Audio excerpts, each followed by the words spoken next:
It's really gonna piss me right off because now I don't know. I can't get the questions properly. The normal questions don't come through. It says top chat, live chat, super chat, hide all messages. I'll try a live chat. And if you hit the wrong button, you're screwed. You have to, can't do the show. So try not to be pissed off at this goddamn platform that has done me some good. I, I, what I love about this platform is you guys. So you guys that tune in and ask all these amazing questions. Um, so hopefully everybody will get on here. Oh my God, isn't it funny?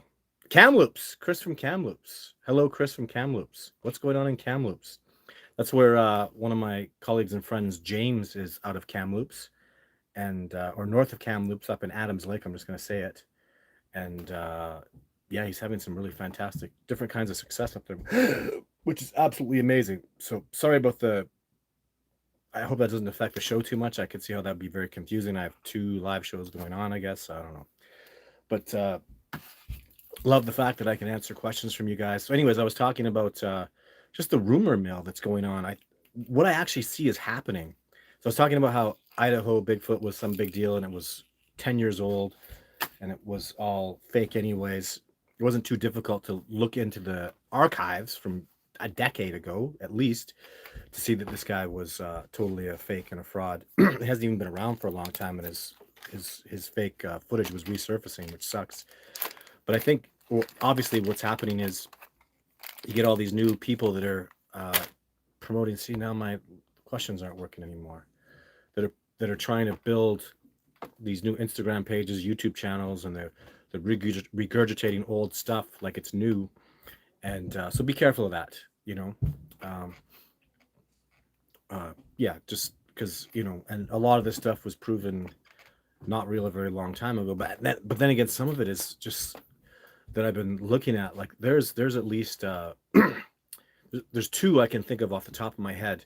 Is the eagle cam, where the Sasquatch kind of comes out off there's a eagle there's a camera watching a nest of eagles, and down below way at the bottom you see what looks like a Sasquatch walk out, which is just amazing.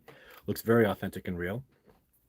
There's another one where there's a Sasquatch creature looking like I believe they call it skunk ape in Florida, and it's ripping apart this tree with immense power. Very, very impressive stuff. So, and a couple others I'm going to start investigating a little more. What's nice about having this group of, I don't want to say community, because if you follow me and if you're into my stuff, you're really not part of the Bigfoot community, are you? So the Bigfoot community does not it versus me. It tries to compete with me, and and of course I'm controversial. If you're wondering why I'm controversial, it's because I have footage. Jeff Meldrum is not controversial. John Benedict was never controversial because he doesn't have footage. He has a couple of tracks that are nice and very authentic, but he doesn't take people out and show them Sasquatch. That's, I mean, if since I'm doing these things from a competitive perspective, these other guys that call themselves Bigfoot experts, that they can't get a mooncast shadow compared to the success I'm generating. So of course being as it is, everybody wants to be the best at this, and I've said this many times before. I'll say it again: if they're having the best Bigfoot researcher competition, I'm not even interested in showing up. It means nothing to me. It's not about being the best. It's about getting this discovery finished and done. And it really upsets people that we are having such incredible success. And these haters and uh, pathetic human beings that are getting no kind of success, they want to try to compete, and I have no interest in going down that road. I'm more interested. What I've evolved to do, actually, to be really honest, is I've been on Netflix. I've been on Discovery Channel. I mean, I have the ability to go do just my own thing, because I mean, I have so much success and I'm building up all these people that I could literally. The goal is to just keep training people like I am now, mentoring people all over the United States, all over Canada. That I talk to people about the success, or helping them have success in their research areas all over the place, and just build them up. Build.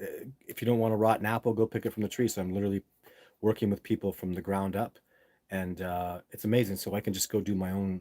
If I wanted to do a Bigfoot festival, just be the Discovering Bigfoot Festival. We are about the discovery process. That is a very appropriate name for my documentary and for this cooperation. And yeah, let's see what kind of questions we have here. So, salute. Thank you, Chicago 42. What was your thoughts on that show, Finding Bigfoot on Animal Planet? Well, I was on an episode of that show, and my thoughts are it was fake, it was fraudulent, it was the, actually when I was on the show, man, it was just those people were backstabbing. The name of the production company is called Snake Oil Productions. It wasn't called the Finding Bigfoot production. It was called the Snake Oil Production. And if you know what that means, if you don't know, look it up.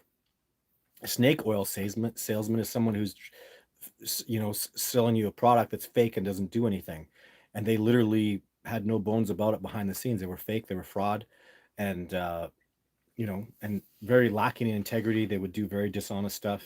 When I was on the show, you can see things like they would ask me a question, and it was raining, and then I would answer the question, and it wasn't raining, right? Because they would literally cut away to me answering a different question to turn my answers around. And what they did with the people here, I introduced them to some native people on a reserve I was working on at the time, and they just backstabbed them and weaseled and lied and cheated. And the people on the reserve got really upset with me because I was the one that introduced them to these snake oil people. So it was just, and as it's grown, what did they ever do? They had 7 seasons, had millions and millions of dollars to spend, and what did they ever accomplish? You know, and the answer is not one piece of footage, nothing of any kind of success whatsoever. So it was uh, it was just a lie. It was like watching Survivor Man as opposed to watching Bear Grylls. Bear Grylls is a fraud. He's a fake. He's very popular. He's very famous, and he's a complete fraud. Like what he teaches is lies and deceit. His whole show is fake. He's a very nice guy, very personable, but he's a liar and he's a fraud. So Survivor Man is legit and absolutely real. Everything he did was as it was. It was legit and real survival. And what's frustrating is the popularity of the fake stuff is like Bear Grylls was 10 times more popular than Survivor Man. He's 10 times richer. He's made hundreds of millions of dollars with his product placement and his Gerber knives. Survivor Man, does well. He's very successful, but not to the level of the fraud and the lying and the cheat. And you know, and look at the success. Cliff Backram still is doing seminars. What does he have to talk about? Has he ever seen a Sasquatch? Like I've seen a Sasquatch 3 times this year already. Just since of January, like actually just of this season. So I show people Sasquatch. I mean, we're generating ridiculous success. We're taking this to another level. And so anyways, I don't want to be versing people, but it just people's results, they can sit there and talk and chirp chirp chirp chirp, but their results speak. I'm taking people. I just had an expedition was so incredibly successful, my mind is still blown. I was schooled by an 8-year-old Sasquatch, and who knows what's next week, and the week after and the week after. So hey, Insfall, thanks for tuning in. Insfall, Alberta. I'm familiar with the area. Please tell family and friends to subscribe to Hispanic Bigfoot. Thank you, Andy. Good idea. We're close to 1,000 K members, and since I've been doing expeditions, I've been focused on the documentary that's coming out. I haven't been working my YouTube channel. You don't work the YouTube channel, the numbers dwindle, dwindle, dwindle. I'll get it back. So I've got lots of big stuff coming. So, um, but for right now, the numbers are low. But even are they? Look at all the questions I have here. Like there's 87 people watching this right now. So I don't know, for low numbers, thousands of people will watch this live show, and I'm extremely happy and honored to be here talking with you guys. Hey, which one of the troop do you think you filmed behind the tree in video 6? It was amazing video. Proof other than you filming Jake running across that hill should have been enough. LOL. Yeah, it is great proof, especially. So I'll say this first before I answer your question. Um, there were the 3 individuals that were like there was the Sasquatch I was looking at, the one that was growling at me, and the one that threw the log at me. Like the triangulation was just absolutely spectacular. Like everything that went on there. And then the after story, I went back to look at the log, and the log was gone. And there seems to be when something like that happens, when they bust a branch or throw a log or a rock, or they seem to remove that log, the boulder, the branch that was broken here just last year that led us to our gift area that was up on a hill, maybe 100 yards from where we sleep, where our trailer is. that branch that's broken that was down on the ground is now gone. So they seem to take these souvenirs. But anyways, specifically, what member of the troop? I don't know. He was actually, what's amazing is he's not as big as the dominant male. I have him clocked at about maybe 9'8". So the reason I know the difference is the dominant male of the troop seems to be more muscular and thicker through the body, like heavier built, but not as tall. I mean, we're talking like 2 inches. It's difficult to even notice that difference, but I'm pretty sure that Seeger, who is the name I refer to of the dominant male of this troop that I study, I believe he's approximately 2 to 3 inches shorter than the male that I filmed in video 6. So, and he doesn't.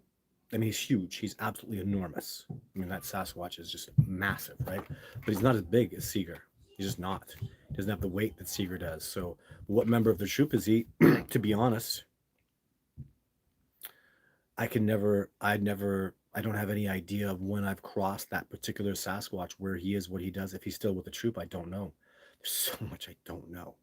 But what that did do is a lot of people. So I'm thinking that this is a male dominated society, where it's one male with multiple females, like gorillas. But when I always compare Sasquatch, my main sources to compare them to are I compare them to gorilla behavior, I compare them to the First Nations Native American behavior, human behavior, back before we came in with our civilization.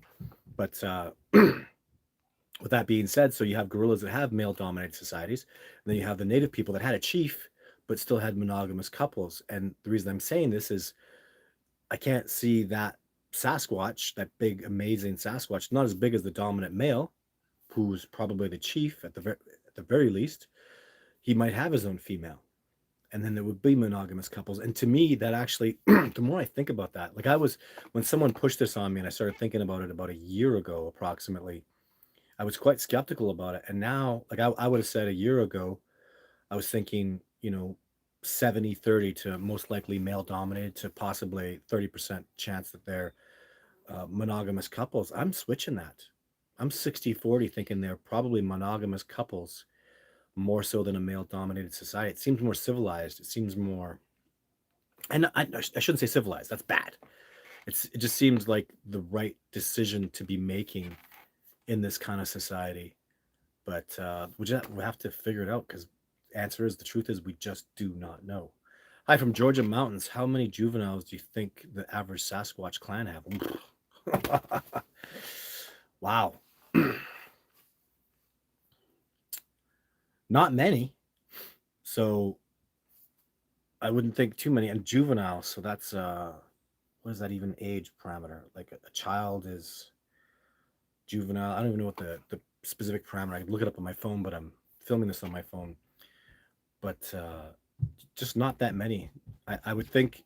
Let's say there's just this is just me speculating off the top of my head, but if the troops do have as many as 20 individuals, which I think is a little high, but it could very well be that many, like 20 individuals in total. I wouldn't think there'd be more than 4 young Sasquatch at a time. I'm thinking between the ages of 1 and 5 years old. I would think the number would be pretty low. They don't seem to be. Anyways, that's just my speculation.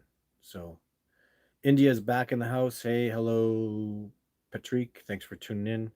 I'm thinking I'm thinking that the new show is Biologist Worked with Todd First. So this is from David Watts. I'm thinking that new show, so he means the new show, is The Biologist Worked with Todd First. Sorry, Dave, I don't understand that question. And there's a new show. What new show? So, hello, Nebraska. Hello from Hawaii. That's so awesome. There's no Bigfoot in Hawaii, right? I have that video, Rob Bob. I have that video. I wonder what video Rob Bob is talking about. You can't just say blanket stuff, generic. That show, that video. I don't know what you guys are referring to, right? Please be specific. I may not get to your question for 10 or 20 minutes, and I have no idea what the context of it is. There's a piece of woods I go to for walks. This is from Steve. And the other day I got the same sensation I got when I entered my clan back home. 4 times I heard "Don't go there" in my mind. Well, that sucks. Don't go there. Or maybe it doesn't suck. Maybe they were telling you don't go there because it was something dangerous to you. So, but congratulations on the mind speak. Hey Todd, when are you taking Brock Lesnar, and when are you going on the Joe Rogan podcast? I don't know. I think I think you might be misconstruing. I was joking about Brock Lesnar. I just mentioned him. Brock Lesnar does some hunting in Saskatchewan, which is the province right next to mine, Alberta in Canada. Very similar territory, and I think Joe Rogan does hunting there too. But I was just referring to him like fun, like twice the size of Brock Lesnar. I don't know. I just use Brock Lesnar as an example of the Sasquatch. Brock Lesnar couldn't break this, because Brock Lesnar's a beast, right? He's this big, huge, enormous wrestler that fought in the UFC, was a UFC heavyweight champion of the world, and I have no contact with him at all. Joe Rogan, however, that podcast is on my list to do in 2023. So I will go on the Rogan podcast if he'll have me. He talks about me quite a bit. He has mentioned me a few times, and I'd like to face with him a little bit. So good day from Perth. Hello, Perth. I just took out that's from Sammy Chicken from Perth. Just on my last expedition, I took out an Australian from close to Melbourne, is where he lives. Todd, the truth is, no amount of video footage is going to be enough unless they come face to face with one and feel the fear. Well, you know what though? It'll be enough to convince enough people, because I'm not interested in science jumping on board. I'm not interested in pop culture as a whole. There's 200 million people on this planet that know Bigfoot is real or probably real. This is a statistical fact, and I talk about this a lot. I just want to convince those 200 million people to help out, to get on board, to be passionate about this discovery, and from that it'll just grow. 200 million is enough, more than enough. I don't know how I would ever handle that many people. So there is a piece of video that will convince them, or some kind of evidence. I just I can't see it being anything other than video. A photograph can be very impressive and cool, but I don't do photographs. I'm not a photographer. I'm a videographer. So I would suspect video is all I can think of. So that would be fantastic. They're all just jealous haters. Sure, there's a lot of jealous haters out there, but I find too that a lot of people that were really derogatory and hateful really just are coming around. They're like, because I'm not going anywhere. This is never going to be, I'm never going to be done. I'm never going to stop getting footage, gathering evidence, having tremendous success, taking people. I'm never going to stop. As long as my heart beats and there's breath in my body, life in my body, I will never stop doing this. Even when the discovery is precipitated and accepted, I'll never stop. I'll always be involved in this, doing this. I love the wilderness. I love nature, and it'll always be a big part of my life. But also, I was talking a lot about this stuff. I also love my civilization, guys. You know, I love my nice, comfortable bed that I sleep in, where no mountain lion jumps on my head to try to kill me at night, like I can happen out in the bush. I love my truck. I love a house. I love living in a nice house. I love having a nice yard. I am. I mean, we're all domesticated. Nobody is wild anymore. Nobody can go live in the bush without technology. So I love mountain biking. I love snowboarding. That's tremendous technology. I have a bike that I mountain bike on. I have a snowboard and snowboarding equipment that I use. So I do love our civilization, guys. I admire the buildings that we make. I appreciate a lot of things about our civilization, about agriculture. So I don't come in. I think that's what why I know that's what my native teacher told me made me special, is a lot of people hate civilization and they reject it and blah blah blah. And I just not a hater of civilization or the wilderness. I love them both. I think they're both amazing. So that's just the perspective I approach things from. And I would, you know, we're never going to get out of this civilization. I am domesticated. I don't have body hair. I can't survive out, enough claws. I'm not strong enough to fight off a bear to tackle an elk and kill it with my bare hands. Human beings don't have the power to do that. When you pick up a spear and you sharpen it, you're using technology, and so we have to embrace that. We're using our intellectual ability combined with our technological know-how to survive and to thrive. So, and I really embrace that. And I want you guys to do that too. So, um, up to now, there are 6 different types, as we know. So this is from Sasquatch Chris UK. So you think there are 6 different types of Sasquatch? So I have no idea what to tell you. I don't know anything about that. Todd, I've watched your content for many, many years. I suppose it's time to say hello. Oh, thanks, Walter. Hello back to you, my friend. Love Florida. I gotta get some stuff going on in Florida. I've been trying so hard to do things in Florida for so many years. I keep getting kiboshed, so it's been a little bit frustrating to say the least, but I'll get back there. What are your thoughts on Steve How to Hunt? Uh, Todd, so are you a juggalo? Those people are druggies. I went and spoke at the gathering of at the juggalos, just to go talk to people and try to illuminate them to the realities of how positive the wilderness is, how wonderful nature is, to reconnect with it. And I don't know about juggalos being druggies, but I don't do drugs. So, Todd, hope all is well. Love your shows. Thank you, Sean from Arizona. So, Tristan, Joe Rogan doesn't believe in Todd. He's mentioned about it when Les Stroud was yeah, and so I'd like to go challenge Joe Rogan. So he thinks but he thinks the Patterson footage is fake. Patterson footage is real, guys. Like I don't know. Go do your research on it. It's very, very, very real. So I do not understand people who would search Bigfoot out. Humans mess up. You're right. This is Kelly.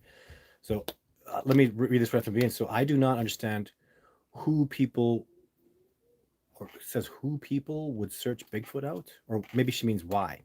Humans mess up and be their downfall. If Bigfoot are not endangered, man, then don't endanger them. Well, the problem is, Kelly, is loss of habitat is happening at an unprecedented scale. And loss of habitat equals loss of life. And they are part of this planet. And they are a close living relative. And this discovery has to happen. It's going to happen one way or another, Kelly. If it's going to be some punk ass kid in 20 years, has a little mosquito drone that films in 18K and has 60 times optical zoom, is going to sneak up on a Sasquatch and get footage of it, that's the way it's going to happen. Or it's going to happen through people like me who will really do it in a positive, illuminating way. It's coming. The discovery has to happen. Discoveries are painful and they're harsh, and a lot of crap can go down with them. But I have a tendency to really look at the bright side of it, and we need the Sasquatch, Kelly, and the Sasquatch need to come out. It just has to happen. It's very. I can go into hours for explanation of that, but and the Sasquatch are communicating with us. So there's a lot of layers to this discovery. This is not some as amazing as gorillas and chimpanzees and bonobos are. This is not like that. They're literally more advanced than we are in many, many ways, and we have a lot to learn from them. And this discovery process can cause a really powerful, amazing, positive paradigm shift in this planet, and we need that. And just like anything else, I'll have my detractors like you, and respect your opinion, Kelly. And I believe you're wrong. I hope you're wrong, because maybe you will be right. Maybe this discovery will destroy the species and annihilate them. It's terrible, but I don't believe that at all. I don't see that happening. If I believed that was going to be the case, then I wouldn't be passionate about what I'm doing. It's my dream to find the Sasquatch that want this discovery to happen, that want to peacefully coexist with people, and those are the Sasquatch that are interacting with me and working with me. And there's no forcing them to do anything. They're my teachers. So my teachers want to do this. They want to come out, and if they don't want to come out, they don't think it's in their best interest, they won't do it, and this discovery won't happen. So, and I just don't believe that's the way it is. David Watts says, I saw the podcast. Awesome, fantastic, cool. Hope you enjoyed it. David Watts. Dan Reed says, Bigfoot knows the minute you turn on anything thermal. For example, by using this method, you're you're scaring Sasquatch away. Interesting perspective, Dan. Joe was let down by Les because, to his credit, he didn't say Todd was pulling anything. Huh. Joe was let down by Les because, to his credit, he didn't say Todd was pulling anything. Hmm. Anyways, I'm not sure. I saw most of the episode. It's hard for me to watch the hater kind of smashing and saying ridiculous things, and uh, just the ridiculousness that I was seeing on that show, and watching Les go, oh man, oh, like one of the podcasts I saw Les on where they talked about me, Joe's co-host. This was a human being that scares me. So as soon as Survivor Man sat down, he's like, "Hey, Survivor Man, what's up, man? I got this idea that's gonna change survival forever. Are you listening? Are you ready for this? I'm a genius." Les goes, "That's great. I'd love to hear. Take a chocolate bar, man, leave it in a wrapper, and swallow the whole thing. And then a couple days later, when you're in the bush and you need it, just grab it out, man. It'll be all in its wrapper. Survivor, right? Genius." And Les goes, "Why would you just put it in your pocket? Why would you want to eat it?" And then Joe's there going, "Well, and you probably die if you did that." Yeah, you would die. So it scares me that that human being has a driver's license, or I don't know what the hell he was on to say something so preposterous and ridiculous, moronic, and stupid like that, dumb. Like my 5-year-old wouldn't think that way, you know. Like this is not the common sense of a child. And this person was co-hosting the show, and of course this person thought my footage was not real. That really hurt my feelings, that a person of that intellectual capacity didn't believe in my footage. Yeah, won't get any sleep at night anymore. So even that reflects on Joe having a person of that intellectual capacity on his show with him, you know. But anyway, it is what it is. I see Joe mostly does his shows on his own now, and we'll see how it goes. So Todd is a full-time Sasquatch researcher. This is true, Andy.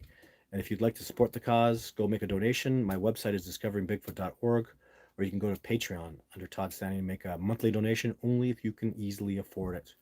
So, because people that are very passionate about this discovery believe it. This is all I do. I am a full-time Sasquatch researcher. That's all my jobs. Everything I do is for this. And yeah, look at this Northwest Olympics. My brother builds logging roads. He keeps sending me pics of tracks. Wow, I would love to see that. Bigfootencounter@gmail.com is the email address, Northwest Olympics. And I would love to see that because the Olympics are, that's where Nia Bay is. That's where I go every year. I love Nia Bay. Can't wait to go back. Please hit the thumbs up icon. Thank you, Andy. The dream would be to live with a family of Sasquatches. Lucas, I don't know if we could do that. Because we need firemen, we need blankets to stay warm. You know, your shoes are going to wear out. I don't know. I could see some interest in it short term, that's for sure. Yeah. Yeah, right. So that, I guess that could be a dream short term. I don't know about long term, but yeah. Tim P says mainstream media, follow the money because that's what it's all about. Well, I agree with you, Tim. So remember, every well, not this year, but last year and every year before that, CNN, BBC, NBC, CBS, Global News, blah blah blah blah blah. I literally had a list of all these people, and I sent them out an invitation that I would pay for their expedition to come out and show them a Sasquatch. And the mainstream media went. I had a response once, and it never precipitated. It was the Aboriginals Peoples Network responded and tried to get it going, and eventually they got a big no. But believe me, do you guys really understand that? I'll take anybody out and show them a Sasquatch. Joe Rogan, Brock Lesnar, Donald Trump, Joe Biden, if he could handle the hike, which he couldn't, probably have a heart attack when he got out there. Or maybe he gets super healthy and have an amazing, hell of a good time because it's so wonderful to connect with nature. But you guys really need to understand that. that's where all the BS goes away. Listen to me when I say this. Don't take my word for it. Come out with me and I will show you a Sasquatch. Did it with Jeff Meldrum. Did it with John Bitternagel. Did it with Survivor Man. And dozens of other people. Did it just last week. Gonna do it next week and the week after. This is literally what I do. So that old expression, put up or shut up. That's all I do is put up. So if you're barking about making up, like it's almost like people are trying to say, hey, look over here, look over here. His sister's a special effects makeup artist. That's a lie. You know, this guy bashing me on Twitter, claiming that his friend is a friend of mine, and I'm telling him that I'm a hoaxer and it's all fake. Really, where's your friend? Like just this the stupidest crap. It's like, look over here. My friend says it's fake. No, but do you hear what I'm saying? Listen to the words coming out of my mouth. I take people out and show them a Sasquatch. I made a freaking movie about it, put it up on Netflix. You know, I put it here, here I am on YouTube telling you. Wildlife officer, scientist, politician, celebrity. I will take you out and show you a Sasquatch. That's what I do, Joe Rogan. I don't know what else to say. Like, you can have all the crap. Hey, this and oh, there was a hand over here and oh, blah, blah, make up all this crap. It's like they're trying to tell you to look over here. Don't pay attention to what he's saying. Because what I'm saying is I show people Bigfoot. I prove to people Bigfoot exists. That's what I do. I take them out into the backcountry wilderness. And nobody that goes on expedition with me comes back saying, yeah, he's got like it's wilderness, guys. There's bears, mountain lions, wolves, elk, moose. It's the whole ecology out there. I take people out into the backcountry wilderness. I take them around, show them, teach them, show them, get them to connect as best I can. And if they're ready, they get to see a Sasquatch, or they definitively will see evidence. They'll definitively see tracks, if not on that expedition, tracks from the expedition before. But people are blown away. No two ways about it. Absolutely blown away with the evidence that I provide them with on most occasions. Do I have unsuccessful expeditions? Well, of course I do. So my numbers are actually quite significantly down after last year, where less than 1 in 4 people see a Sasquatch now. Less than. So that's quite significantly low. And then I have to check my stats, but it's like about 50% of people have a live interaction substantiated by evidence. That means we hear them make a call and we go over there and we find the tracks on the ground. We hear a tree get busted. We go over there and see the broken tree with tracks and other pieces of evidence. So, that happens a lot. A lot of people get that kind of success, but it's amazing what we're doing with these expeditions. It's absolutely amazing. So, David, if I'm not wrong, Joe mentioned that in a Bigfoot community where people are pretty open-minded, Todd is a fraud and Jake and Jane are mass figures. Not sure how did he conclude. Anyways, so if I'm not mistaken, in the Bigfoot community where people are pretty open-minded, you think the people in the Bigfoot community are pretty open-minded? That's funny. Todd is that's exactly why I stay away from the Bigfoot community. But you guys really got to understand the semantics of it. Is Finding Bigfoot came out and they had to do a show about how I was a fake and a fraud, because if I'm really doing what I'm doing, why are you watching Finding Bigfoot? They can't produce crap. I'm getting evidence and success like they couldn't dream of in their wildest fantasies. So they had to come out here and compete with me, and that's what isn't that what capitalism is? All about competition and cut the other guy's throat and be the best. And that's not what I do. That's why I have tremendous success. I built my own community. I have my own people. Like Survivor Man's not part of the Bigfoot community. That's why I worked with him. Jeff is, but I literally went into the community, found the best of the best, which is Jeff Meldrum and John Benedict, and I showed them Sasquatch. So how do you like me now? So, and I'm not done. I'm getting better. It's growing. I get better at what I do. The success that we're having is getting layered and layered and richer. And I couldn't be happier about it. Please tell us the story of the 8-year-old Sasquatch who schooled you this week. Well, I'm going to have Sasquatch Sunday videos. It's coming out over the next 3 or 4 weeks. Even this week, I don't know what's going to happen for Sasquatch Sunday, but what I'm doing is I'm filming stuff while I'm out there. And I don't really talk about how he schooled me, though. Literally, I went on this very personal journey where I guess as the expedition leader, I make predictions about what's going to happen, and I'm almost always right. Like my success rate to being correct. If I say that the Sasquatch have taken the apples. They've always taken the apples because I hear the signs, I hear them around. They leave cues for me. You know, there's just I make predictions a lot, and they happen because I have experience, and I this is this is what goes on out there. And every prediction I made, that little 8-year-old didn't do it. He did the opposite of everything I did. I literally remember at one point sitting down, just frustrated, going, "What the hell is going on here?" He was right up here by the apples. He didn't take a single one. He wouldn't touch them. I know he's here. He's making tree breaks. He's leaving tracks. We heard him clear as day, and yet he didn't touch the apple. So, and with me, I'm very passionate about the growth of this discovery moving forward based on me being able to predict certain events because I've seen them before, and it gets better and better and it grows.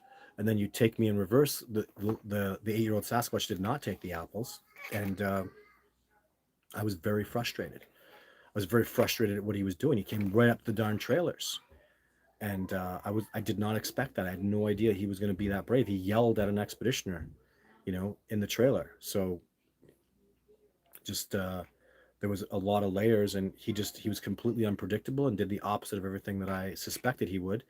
And I found that very, very frustrating until at the end of it I realized he's a little 8-year-old that wants to show me that he's not predictable and he's above what I think is going to happen. And he won't fit into that status quo. He doesn't fit into those parameters. Even though he's 8 and he's young, and you might think he's going to be wild and immature, but he's not. He's wise, and I accept him as my teacher. Long story short, right? Because this happens over 7 days. All the stuff that's going on out there. I tell you, the expeditioners saw me get really unhappy, like upset, like have my feelings hurt by the the antithetical things this young Sasquatch was doing, opposite of everything I was predicting. It's very upsetting because there was no forward movement in him being unpredictable, in him being uninteractive as far as I could see. But at the end of the day, he was incredibly interactive and taught me many lessons. And I am very grateful that he came out and taught me those lessons. Just amazing, amazing heads. Sasquatch must be looking at our world and what's going on, all the while, all the while shaking their heads. Aren't we all kind of doing that? So many of us are going, wow, what is going on? It's like a bad dream, so much of it. Like, it's pretty scary. I'm scared. I'm shaking my head. I can't even imagine what they're doing. The layers of what I can talk about, the hours I can sit here and explain to you how Sasquatch should be terrified of us and concerned about us and very mistrusting of us because we're mistrusting of one another. I'm out here. Imagine this. The Sasquatch don't lie. They can't lie. They're empathic. They're telepathic. They can see into each other's minds. So they're completely honest with one another. It's incredible that they're like that. It's amazing. We can't lie to them. You can't go out there and hide your intent. They can feel it. They can see it in you. It's you're transparent to them. But what they also know is that we lie to each other so much. Here I am telling the whole world, Sasquatch are real. I know where they are. Let's make this discovery happen. The powers that be don't listen. The majority of pop culture don't care and don't believe me because we lie so much. We're the little people that cried wolf, right? Nobody believes. People don't believe me. Like, I'm not saying nobody, but I'm talking a good 99.99999% of people just think I'm some crazy guy. I'm not. This this species exists, and they're absolutely real. And that's the discovery process that we're working on. All of you here that are helping and working towards this, they're real. They're real beings. They really live out in the wilderness. They thrive all throughout the United States and Canada, for sure. I have no doubt about it. Talk to people about it every day. There literally have got to be hundreds of thousands of people that are vividly aware the species exists, and millions more that believe it's real or very probably real. So we're in good company at the very least, right? Question: can this full discovery actually happen in our lifetime? Well, I'll finish that. So, citizen scientist said, can this full discovery actually happen in your lifetime? And what will it take? Truly take? And the answer is, it's happening right now. I'll make a prediction for you right now. So 1 year ago I said 4 years, so 3 years. This discovery is done, and people like you, citizen scientist, and Kelly, and all these other people that are on here, will all know it. We'll all accept it. I'll be out there at levels that are going to blow people's minds, interacting with the Sasquatch in ways that are fantastic. 200 million people are going to come on board for this discovery process. That's the number. That's the reality. So, and then after that, those 200 million, it's their job to go and make sure that science and pop culture accepts it. That's the first phase of this discovery process, is to get that 200 million people on board all over the world. 100 million people in the United States alone. Probably uh, only 3 million in Canada, but and then another 97 million in Australia, UK, all through the whole world, Japan, everywhere, Russia. So we'll get all these people on board. We'll all have a direction, and we'll facilitate this discovery. And all of you that are on here will be absolutely in the know. You'll say, "I saw him say it." It's coming, guys. It's coming. I it's happening. I'm in the know about it. There's Kelly again. Well, I hope in years, decades to come, Bigfoot don't become another Tasmanian tiger story. Well, Kelly, they're nothing like that. They're nothing. We've never had this kind of discovery, Kelly. There's really no way to compare it. I mean, the Sasquatch have abilities like no other species on this planet. Like I'm literally no longer worried about people hunting them, Kelly, because they're telepathic. They can feel you coming. They see you get out of a car 5 miles away, and they know what your intent is. Like the level of elite that these beings have is mind-boggling. We know telepathy is real. We know empathic ability is real. The Sasquatch do this. They've been doing this for thousands of years. Thousands of years. They've mastered it thousands of years ago. They survive based on, like, it's literally a sensory perception of them. Probably their most powerful sensory perception is not their sight, smell, hearing. It's their empathic, telepathic ability. I've seen stuff, Kelly. The things that I've witnessed, they're capable. They can feel the rocks in the earth. They can the stuff that I've just undoubtedly witnessed. The things they do, the infrasound. They can knock your ass out with it if you don't know how to defend yourself against infrasound. They can project things in your mind. They can mind speak with you. There's so much. I mean, even this year, the stories that I'm learning, I've learned now, and this is hard for me to talk about and say, but I literally have been empowered to stand up and feel heat in my body to live, and they've done that to me. I literally was told to get up a tree and almost forcibly pushed myself up a tree against my will, and a bear was going to kill me if I didn't do that. Like, do you understand? These beings, Kelly, are literally at another level where they're almost immune to our effects. And what's going on now, my thing, Kelly, is what's going on now is worse than what will happen in the discovery, because they are communicating. Look at my last video here on Sasquatch Sunday. They're literally saying don't log here, and we log anyways, and we don't give a shit, and we'll be back next year. They are literally definitively communicating with us, and there's no response. We are literally, I just spoke to a man yesterday, uh, a man who's currently an engineer. He grew up, when he was younger, he was in Washington State, told me about how they went in and ripped all an area up, put new trailers in, and the Sasquatch are pissed off about it, probably 40 years ago. They didn't want that area ripped up. That was their home. That was their space, and we didn't give a rat's ass. And if you think every year, like, can you imagine what the stats would be? How many hundreds of thousands of, how many millions of acres of wild land and forest that we absolutely rape, permanently civilize, domesticate, unusable back to nature? Can you even imagine what that number is? That would blow your mind. The hundreds of millions of acres every year that the Sasquatch lose in habitat. That's worse, because loss of habitat equals loss of life. If you want to be terrified and scared, look at the way this continent was 200 years ago. 400 million bison, 800 million elk. The bison are wiped out. They don't exist almost anywhere. And they were literally 400 million bison were wiped out from the face of this continent. And now they're slowly going back in little pockets because we saved them here in Alberta, in my province in Canada. We literally saved the species. If they didn't have Elk Island Park, which has bison in it, then we would have wiped out 400 million of these magnificent, majestic beings. If you've ever seen a wild bison, you just look at them and they're just so magnificent, beautiful, incredible creatures. Wiped them out. And do you know how many other species fell with that? Ever heard of the short snout grizzly bear? Probably the fastest terrestrial animal that's ever existed. Gone, wiped out. Don't even talk about that. All the wolf species, all the mountain lion species, and all the birds and everything. 400 million bison, 800 million elk. It's a different world. We've literally infiltrated this place like a virus, and it's terrifying. So that damage is far more in excess of them not being discovered, and I could just go on all day about it. So this is really important. So no one has answered my question. What's your question, Josh? Should put your question again. I must have missed it.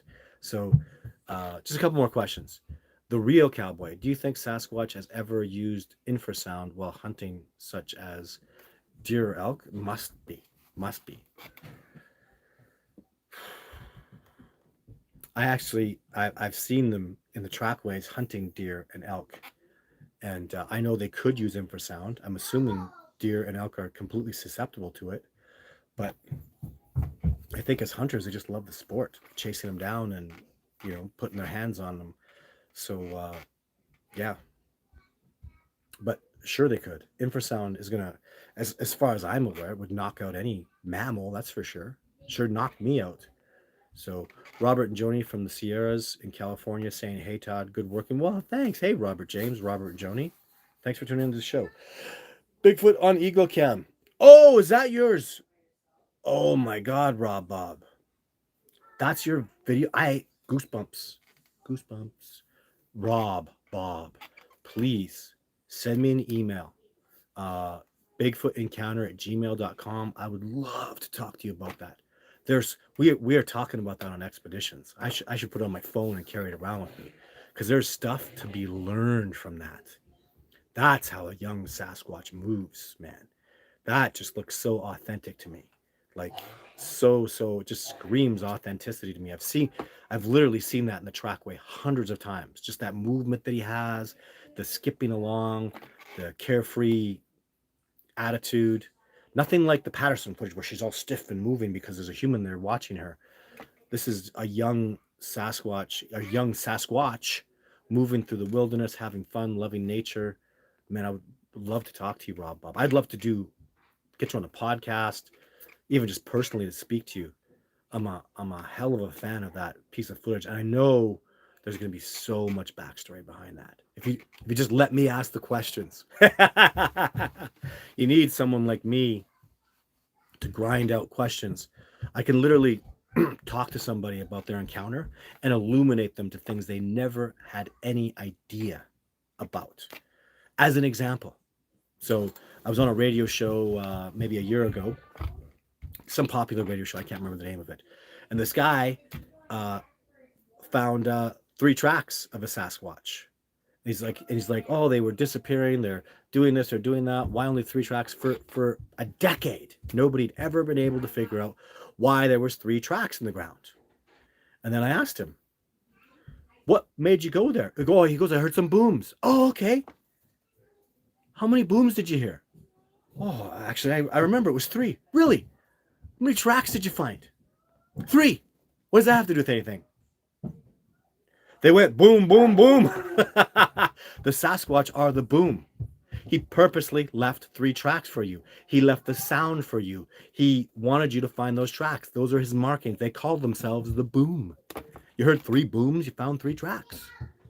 It's not that he was hiding and those were the 3 spots. No, he literally went boom, boom, boom in the ground and then just walked off after that. When they make that boom, dude, when they slam their feet into the ground, it's impressive. Like, they'll make marks in hard stuff. It's scary how they make marks in a solid ground. It's terrifying.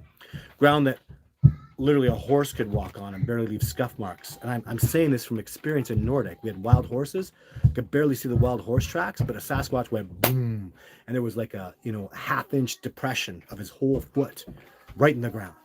That better blow your mind. Like, that kind of power, even hearing the boom, just vibrates the earth like Jurassic Park T-Rex hitting the ground, So, but my point is, if you just let me talk to people, there's 1,000 different little cues like that, Rob Bob, that I'll ask you about things pre, post, as it happened, all these things that I can have so many questions.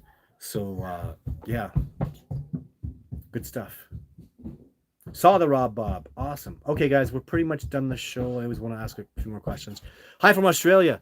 It would be super interesting to compare signs, utterances, and behaviors between North American Sasquatch and the Australian Yowies. A lot of similarities between them. I have to go to Australia so badly. And Adam, my new friend from Australia, he's got to go get some stuff going on in Melbourne, an hour away from Melbourne. But I would love, guys, to get to Australia, man. That place has been calling me for so long. I would love to get out there. I wonder if ESPN will one day feature a death match between Bigfoot and Dogman. I don't think so. Um, do they leave tracks to let us know they're in the area? Absolutely, yes, 100%. This will be my last question of the show. Let me try to explain something to you guys. When you grow up as a Sasquatch, being the greatest wilderness trackers that have ever lived, this is not arguable. Not arguable. My native teacher, who was an incredible, phenomenal, spectacular tracker, told me this, and this is just even logical and reasonable. So, native people that are unreal, spectacular trackers are heart trackers, they follow energy. Sasquatch are much better at this. But literally, you have like, if you had me being a very good tracker, then you'd have a native person being just almost paranormally amazing, and then the Sasquatch would be above them. My point with this, though, is that when you're born and raised and taught by the best in the world in your own terrain and substrate that they never leave, and they, of course, they play tracking games. Of course, they're going to hide and seek. Kids do that growing up. You are literally dealing with the greatest trackers that this planet has ever known, and the greatest trackers of the greatest trackers. Because since they teach their offspring the way we teach, their tracking abilities are getting better and better and better over time. Not like a deer or a bear, where a lot of it is taught, but some of it's not. A lot of it's through experience. So if you know a lot about hunting, the older an animal gets, the more experienced it can get, the harder it gets to hunt, because it learns. It's not so much taught as much as it's learned experiences how to evade hunters. So, but the Sasquatch teach. So when you find a track from the greatest tracker that has ever lived, it's pretty likely that it wasn't an accident. So either he just didn't care and he left the track and you found it. And I don't really buy that, guys. There's so many levels to the species. So much more going on here. I literally am convinced this year a Sasquatch broke a tree and stomped his foot in the ground for Ross to find. And Ross found it. And I'm talking like he busted this tree like maybe 3 months ago. And Ross just found it 2 weeks ago. Like, I believe they're speaking to Ross. They had a thing for Ross. And it's going on like that with me, with many, many other people. I just talked to a native man from Six Nations Indian Reserve in Ontario. Told him that, man, they left you a track. Like even he called me and said, I went up through this area and I heard some Sasquatch. It was pretty cool. Then I came back down. Then I went up back the same way and there was a track there and he wasn't on a trail. The track was right in the pathway I had taken before. He left it for you, man. Of course he left it for you, right? You're I'm telling you this through experience, guys. These are my teachers. I'm an excellent tracker. I am very, very good at it. I spend thousands of days tracking in the wilderness. I've been taught by some of the best trackers that have ever lived. Like, I'm at a very high level. And I'm telling you, these guys are way above me. Like, the stuff they're capable of, the things that they do are mind-blowing. So when you find a track, there's a very, very, very good chance that it was done on purpose. And a way you can tell it wasn't done on purpose is, I believe, 2 times in my whole life, I've found tracks by just maybe getting lucky.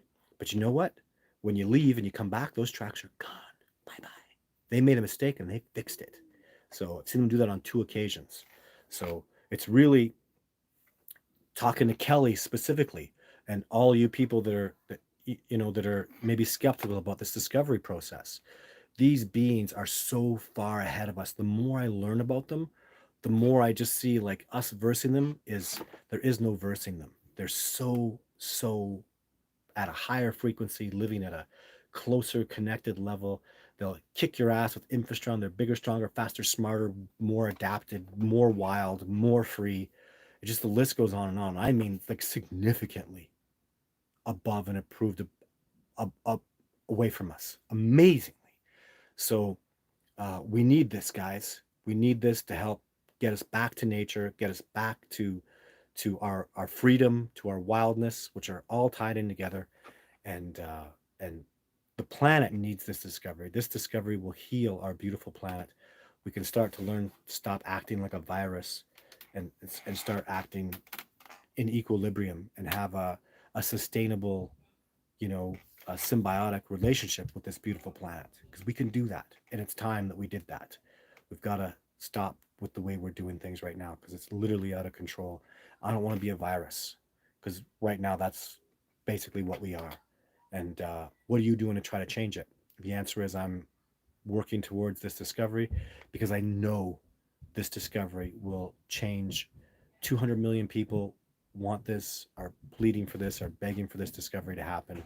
And those 200 million people will be my army, will be the Sasquatch army, right? Will be the army of change for betterment, because in nature is the preservation of this whole world. It's in nature. And nobody better to teach us that lesson than the amazing, incredible Sasquatch. Thank you very much for tuning into this lesson today, and this lesson, and this time together. Lesson for me, lesson for you. I learned a lot. So I will not be back next week, but I'll be back the week after. I am out on expedition, working and fighting for this discovery. So but there'll be Sasquatch Sunday videos like crazy. There'll be podcasts from Kyle. So stay tuned for all that. In the meantime, please take care of yourself, and I'll talk to you all soon. Take care of yourself for now.